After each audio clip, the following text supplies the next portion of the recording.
Une journée dans la Meuse pour Nadine Morano, tête de liste UMP pour le Grand Est aux élections européennes. La candidate veut démontrer que l'Europe fait partie du quotidien de chacun d'entre nous.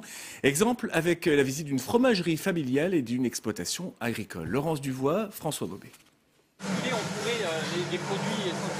Nadine et sa Charlotte en visite à la fromagerie d'Ongers de Couzance-les Tréconville. Ça ne vous dit peut-être rien, mais c'est ici que l'on fabrique le brie de Meaux et le coulommiers depuis 1930. 25% partent à l'export, en zone euro principalement.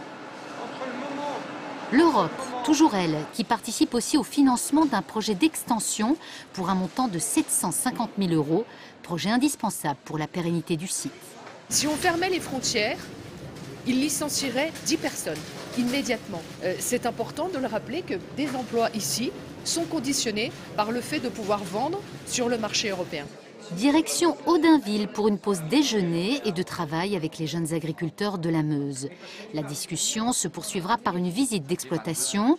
PAC, normes européennes, tout y passe, sans oublier les couacs entre Européens. Aujourd'hui, je pense qu'il y a d'autres pays, plutôt même europhobes, tels que les Anglais et autres, qui défendent fièrement leur chance au niveau du Parlement européen. Et je pense que nos parlementaires européens français ne font peut-être pas assez bien leur travail en ce moment, font moins de lobbying que les autres et ça peut-être peut nous nuire. L'actualité européenne, c'est aussi l'appel de 39 parlementaires UMP emmenés par Wauquiez et Guénaud pour changer l'Europe. Qu'en pense Nadine? Ce ne sont en aucun cas eux qui portent cette ligne politique, puisque ce sont c'est nous qui sommes les candidats. Donc voilà, alors ils ont le droit de s'exprimer, nous sommes en démocratie. Ça ne veut pas dire qu'ils sont majoritaires dans notre famille politique.